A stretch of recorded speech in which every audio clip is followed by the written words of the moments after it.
စစ်တပ်ကအာဏာသိမ်းထားတဲ့9နှစ်တာကာလအတွင်းမြန်မာနိုင်ငံရဲ့စီးပွားရေးဟာအမေရိကန်ဒေါ်လာ100ဘီလီယံနီးပါးဆုံးရှုံးခဲ့ရပြီးတိုင်းပြည် GDP ဟာအရက်သားအစိုးရခေတ်လိုပြန်ဖြစ်ဖို့နှစ်ပေါင်းများစွာအချိန်ယူရအောင်မယ်လို့ကုလသမဂ္ဂကထုတ်ပြန်လိုက်ပါတယ်။အာဏာသိမ်းပြီး9နှစ်တာကာလအတွင်းတိုင်းပြည်လူဦးရေ16တန်းကျော်ဟာဆင်းရဲမွဲတေမှုအခြေခံစည်းမျဉ်းအောက်ရောက်ရှိသွားကြသလိုစစ်ပွဲတွေကြောင့်လူ9.2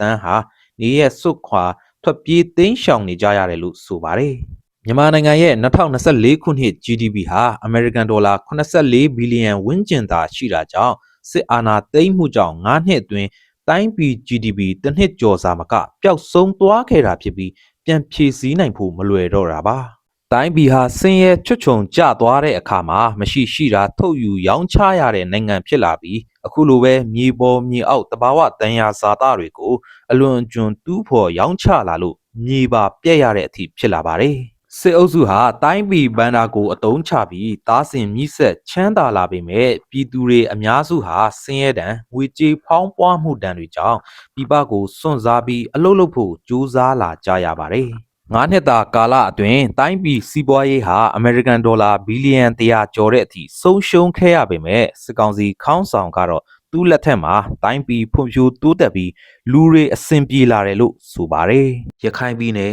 ချင်းပြည်နယ်နဲ့မကွေးတိုင်းနယ်စပ်တို့ဆုံရာအနီးမှာမဂနီကျူ5.9အဆင့်ရှိတဲ့ငလင်ကြီးတစ်ခုဖေဖော်ဝါရီလ3ရက်နေ့ည10:00နာရီဝန်းကျင်မှာလှုပ်ခတ်သွားခဲ့ပါတယ်။အဆိုပါငလင်ကြီးလှုပ်ခတ်မှုအရှိန်ကိုတနိုင်ငံလုံးနှိပါခန်းစားခဲ့ရပြီးတချို့နေရာတွေမှာဆို2ကြိမ်အထိလှုပ်တဲ့တံခန်းစားကြရတယ်လို့ဆိုပြီးရခိုင်ပြည်နယ်ကအခြေအနေကတော့မသိရသေးပါဘူး။မဂနီကျူ5.9အဆင့်ရှိတဲ့ငလင်ဖြစ်လို့အင်အားအတော်အသင့်ပြင်းထန်တဲ့ငလင်လို့ဆိုနိုင်ပြီးတော့လက်ရှိရခိုင်ပြည်နယ်ဟာဖြက်လေးဖြက်ပိတ်ဆို့ထားလို့အင်တာနက်မရရှိတာကြောင့်မသိရှိရသေးတာပါပြင်းထန်တဲ့ငလင်အရှိန်ကိုရခိုင်ပြည်နယ်မြောက်ဦးမင်းပြမြေပုံနဲ့အမ်းဒေသတွေမှာတိတိတသားခန်းစားကြရမှာဖြစ်ပြီးချင်းပြည်နယ်ကဆိုရင်ကျင်တွဲမြို့မှာနေသူတွေထိတွေ့ခန်းစားကြရမှာဖြစ်ပါတယ်မကွေးတိုင်းဒေသဇေတုတ်တရားမြို့တကြောမှာလည်းပြင်းထန်တဲ့အရှိန်ကိုခန်းစားကြရဖို့ရှိနေပြီးထိခိုက်မှုရှိမရှိအခြေအနေကိုမသိကြရပဲ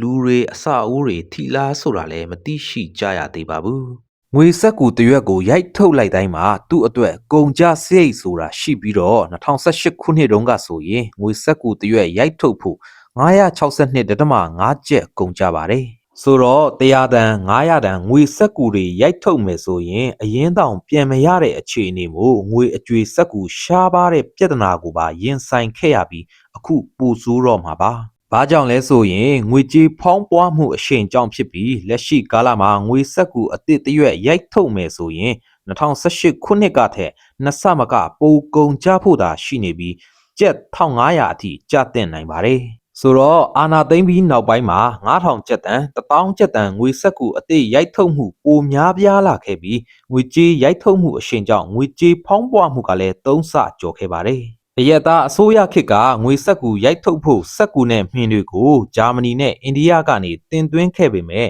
အာနာသိမ့်ပြီးနောက်ပိုင်းမယောင်းချပေးတော့တာကြောင့်အီရန်ကနေတင်သွင်းရပါတယ်ရလာကတော့ငွေဆက်ကူအရေးအသွေးကျဆင်းသွားခဲ့လို့ငွေအတုတွေထွက်ပေါ်လာခဲ့တယ်လို့တချို့ငွေတွေဆိုအစ်စ်ကိုအတုဆိုပြီးမှားယွင်းကြတဲ့အထိဖြစ်ခဲ့ကြတယ်လို့ဆက်တွေကလည်းမသိနိုင်တဲ့အထိဖြစ်သွားပါတယ်2018ခုနှစ်ကငွေဆက်ကူအရွက်40ပါတဲ့ငွေဆက်ကူရိုက်ထုတ်မယ်ဆိုရင်ကျပ်22,500ကျသင့်မှာဖြစ်ပြီးတော့2026ခုနှစ်မှာရိုက်ထုတ်မယ်ဆိုရင်တော့နှစ်ဆကျော်ပိုကုန်ဖွယ်ရှိနေပြီးကုန်ကြစိတ်လည်းမြင့်လာပါတယ်ငွေဆက်ကူအသစ်ရိုက်ထုတ်မယ်ဆိုရင်ဗဟိုဘဏ်ရဲ့မတင်ရင်းနှီးငွေနိုင်ငံခြားအရန်ငွေကြေးပြည်တွင်းလေပတ်မှုငွေကြေးစုစုပေါင်းရဲ့900ခိုင်နှုန်းကိုသာရိုက်ထုတ်ရမှာဖြစ်ပေမဲ့အခုကာလမှာပိုများနေပုံရပါတယ်သတင်းတွေအရ9000တန်1000တန်ငွေဆက်ကူတွေဟာတက်မှတ်စီးရီးတွေရဲ့90ရာခိုင်နှုန်းကျော်တဲ့အထိထုတ်လုပ်ပြီးနေပြီလို့ဆိုကြတာမို့အတော့ကိုများလာနေတာကြောင့် digital payment ကိုအမြန်လုပ်နေကြပါတယ်နိုင်ငံတော်ဝန်တရားမဝင်လိုင်စင်မဲ့ကားတွေကိုအသွင်ယူပြီးတော့ဖမ်းဆီးနေတယ်ဆိုပေမဲ့နေပြည်တော်မှာတော့ဖမ်းဆီးတာမရှိပါဘူးနေပြည်တော်မှာလိုင်စင်ကားတွေရဲ့နံပါတ်ပြားတွေကိုပွားစီးနေတာတွေအများကြီးရှိနေပြီးတော့တိုင်လဲမထူးတဲ့အခြေအနေဖြစ်နေပါတယ်နေပြည်တော်မှာကားနံပါတ်ပွားစီးထားလို့တွားရောက်ပြောဆိုရမှာပိုင်ရှင်ဖြစ်သူခမအဟောက်ခံရတဲ့အပြင် ပြန်တောင်းပန်နေရတဲ့အခြေအနေထိကြုံနေကြရတာပါမော်တော်ယာဉ်နံပါတ်တွေကိုပွားစည်းတာတွေးလို့ပိုင်ရှင်ဖြစ်သူတွေဖြည့်ရှင်းရင်ရန်ကုန်မန္တလေးမှာအဆင်ပြေပေမဲ့နေပြည်တော်မှာဆိုပိုင်ရှင်ဖြစ်သူဒုက္ခရောက်သွားနိုင်တာပါနေပြည်တော်ဟာစစ်ကောင်စီလက်အောက်ခံဝန်ထမ်းတွေအများဆုံးနေထိုင်ရာမြို့တော်ဖြစ်တယ်လို့တွာလာရဝေးလွန်းတာကြောင့်လည်းအပွားစည်းသူများနေတာပါစိုက်ကယ်စီးခွင့်ရှိပေမဲ့နေ့လေပူပြင်းလွန်းတဲ့အပြင်လူရက်တာတွေများတာကြောင့်လည်းကားစီးသူတွေများလာပြီးလိုင်စင်ကားအစားအပွားကားတွေကိုပိုစီးလာနေကြတာပါဆိုတော့ကားနံပါတ်ပွားစည်းသူတွေအများစုကလည်းနေပြည်တော်မှာဩဇာရှိတဲ့လူတွေနဲ့ရင်ထိန်ရဲတွေကိုပြောဆိုလို့ရတဲ့အဖွဲ့အစည်းတွေဖြစ်နေလို့ဖန်ဆီးတာနေပါပါတယ်ပြောရရင်တခြားနေမှာပြည်သူတွေလိုက်စင်မဲ့ကားတွေစီးရဲဆိုပြီးဖမ်းဆီးနေပေမဲ့နေပြည်တော်မှာတော့အကိုကြီးညီလေးဝန်ထမ်းအချင်းချင်းဆိုပြီးပြောဆိုစီးနေကြတာပါ